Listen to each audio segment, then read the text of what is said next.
Renovating Retirement with Charlie Jewett. Oh no, I think I'm about to have another episode. Hello, everybody. Thank you for listening. Charlie Jewett here with Renovating. Hello, Charlie Jewett with Renovating Retirement. I speak for a living and my mouth doesn't work. Hey!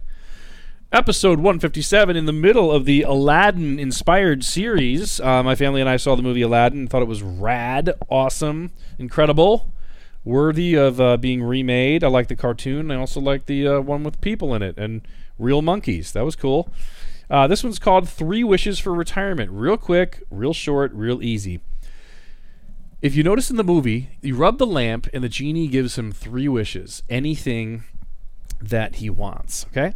Now, I've noticed that there's 3 things that people in retirement really, really want. Now, if you do find the proverbial, or not the proverbial, if you do find a real magic genie lamp, one, I'd love to know about it. Please tell me.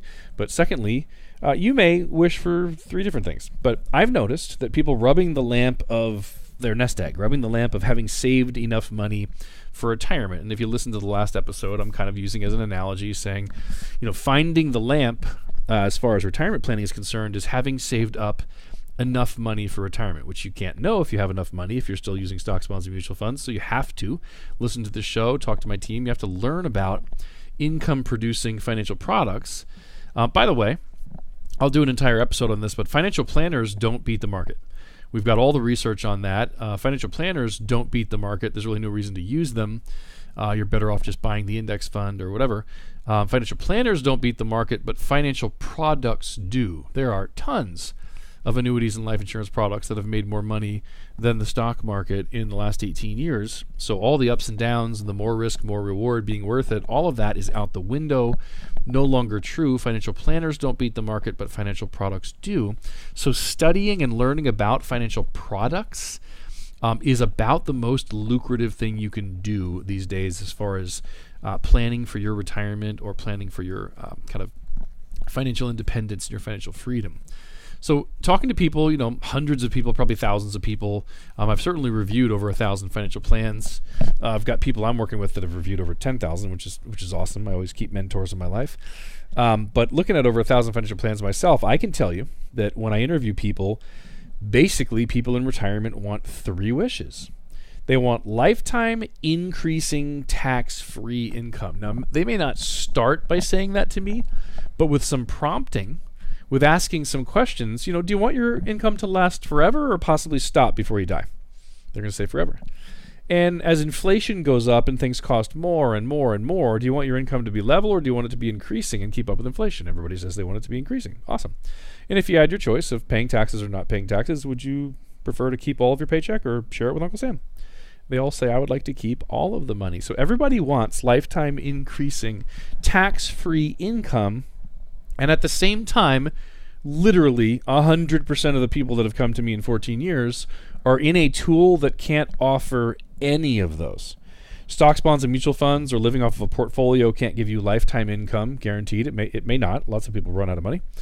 It can't give you increasing income. If you were to take a higher and higher amount of income each year from a portfolio, the only way it could sustain that is if the thing was growing by more than you're taking out each year, which has not been the case unless you're only taking out 1% or something silly like that. And the money's generally not tax-free unless it's inside of a Roth IRA, but most people have their money in 401ks, IRAs, or some sort of non-qualified brokerage account.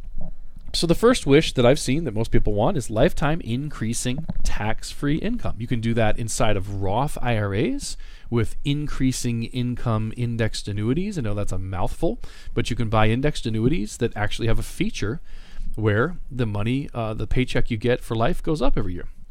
Or it goes up every time the account makes some money. Or it goes up by CPI. Or if you're using annuities that don't have that feature, you can ladder them. You can have annuities that get turned on every 5 years. So you don't put all the money into one big annuity and just turn on and go, I sure hope inflation doesn't hurt me. You put 70% into one big annuity and turn it on, and you take the other 30% and split it up into 6 other annuities with 5% into each one, and you turn another one on every 5 years and give yourself a raise. The key is most people doing financial planning these days are not doing anything creative or with any level of expertise. They're just going, put your money in stocks, bonds, and mutual funds, and I sure hope it works out because then I want to play golf and I don't want to be getting phone calls from you that you're mad. No, let's take it seriously. Like all things that matter, lifetime increasing tax-free income is certainly the number one wish of the 3 wishes that I've seen for people in retirement. The second one is avoiding the high cost of medical expenses. If you really pick someone's brain and talk to them about retirement, especially if they've watched a family member get sick, go into a nursing home, or have to hire specialists to come into their home, burn through their entire life savings, run out of money, and then depend on the family or live in some Medicare facility, this is at the top of mind for people. Number one fear of people in retirement probably running out of money. What's one of the second fears is, getting sick and having high medical expenses, or just having a terrible life because you're, sick and can't pay for it or whatever. Avoiding the high cost of medical expenses, we've talked about this a little bit. I really need to do an entire show on it. But the 3 places you can put money, the market, banks, or insurance company products. The market and the banks, they don't offer anything. They're not even in the long-term care business. They're not even in the medical expenses business, which means they're basically not in the retirement planning business. They're just in the money business. Give us your money and let's see what happens. The banks are like, give us your money and we won't pay very much right now. Next year we'll pay less. Next year we'll pay a little bit more, but we're certainly not going to pay very much. The market says, give us your money, we'll gamble and we'll cross our fingers and see what the heck happens. Whether you make money or lose money, we're going to charge our fees. We're going to make money no matter what. They always win. All they do is win, win, win, no matter what.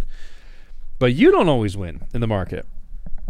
But no matter what happens, even if CDs paid 3% and the market was averaging 8%, banks nor the market, they don't offer you anything for medical expenses. If you go into a nursing home and pay $8,000, $9,000 a month for 2.5 years, all they have to tell you is, man, good luck. You better die before you run out of money or figure out how to undo Alzheimer's real quick. When you run out, you're out.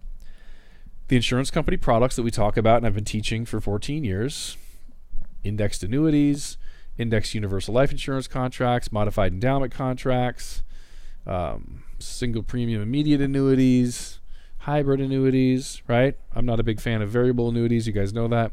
The fees are too high and you're just in the stock market anyway, so why would you be in the stock market with extra fees? It's just silly. These products have a thank you built into them. And they'll say, if you go into long-term care, or if you have these certain types of sicknesses or need to bring people into your home, here's some concession. We're going to give you double income for 5 years on the annuity, or we're going to give you 2 or 3 times as much money as you put into a life insurance policy and pay it back to you as an accelerated death benefit. You're getting the death benefit before you die, and you can use it to pay for medical expenses. There's a lot more money available to you to avoid the high cost of medical expenses when you build a financial plan out of insurance products. Now, if insurance products made less money than the market, I'd have to say that as a, it's worth it. It's worth it to give up some rate of return. It's worth it to give up some lifestyle to have this insurance. You're basically buying insurance. When the insurance company products like annuities and life insurance have been earning a higher rate of return than the market, and they pay a much higher monthly income than you could ever safely take from the market, I don't have to say it comes at a cost or you're buying insurance. It comes at a profit. It has a reverse cost. You do better and you get the long-term care insurance along for the ride, which is awesome sauce. Love that, baby. So first 2 wishes, lifetime increasing tax-free income. The next one, avoid the high cost of medical expenses. The third and last wish, the 3 wishes that we get from this retirement lamp, is to leave some sort of a legacy. Now, not everybody cares about this. If you have no kids, no friends, you hate human beings, you watch soap operas all day long while you curse the world drinking Diet Coke, you don't really need to think about leaving a legacy. That might be your legacy, just knowing that you lived that way and everybody tells the story and we have a good laugh. You don't need to leave a legacy. But if you have children, or if you have causes that you care about, right? Special needs families, this is a huge issue. If you have a special needs child that you guys are taking care of, and if you're not there, who's going to take care of them? Who's going to love them the way you did? Who's going to, how are things going to be paid for? Because up to this point, it's probably been just your blood, sweat, and tears, loving them and working and coming up with either the money to pay for things or going and finding the agencies that can help. Who's going to do that? But just a normal family, with 2.2 kids and a happy marriage or whatever. I don't know if that's normal anymore. That's half the families, right? By the way, half of the marriages end up in divorce, and I don't think the other half are on cloud nine, totally stoked and psyched. I think a lot of those people are unhappy as well. So I certainly should not be saying that the norm is 2.2 kids and a happy family. But if you have kids and you're just going to leave a legacy behind, we want to leave a legacy. Well, what's better, to leave a big legacy or a small legacy? Probably big. What's better, to leave it in a way that ruins the kids and makes them trust fund babies, or leave it in a way that blesses them and trains them, teaches them how to fish, not just dumps a bunch of fish on them? All that leave a legacy stuff. The banks don't do it. The market doesn't do it. The joker brokers don't do it. Your Vanguard person isn't going to do it. That entire world is either the world of estate planning, working with estate planning attorneys, or the world of life insurance. Life insurance leaves a legacy. You're leaving behind more money than you even have while you're alive, and there needs to be instructions on what to do with it, the combination between your estate and the estate plan or the living trust. So really short and sweet episode here. I couldn't think of any interesting quotes. I should have come up with something from Zazu or whatever that weird parrot is, but I didn't. 3 wishes for retirement, what everybody wants in retirement when they rub their lamp. What's the lamp? The lamp is your nest egg if you've saved enough to retire. Easy peasy. What do you want? Lifetime increasing tax-free income, avoiding the high costs of medical expenses, and leaving a legacy of some kind, whether that be leave whatever's left over when you die, or you want to leave a guaranteed $1 million per family member, or whatever you come up with. Why do I do this? Because I think you people are the best in the whole wide world. You're the best in the world. Renovating retirement with Charlie Jewett.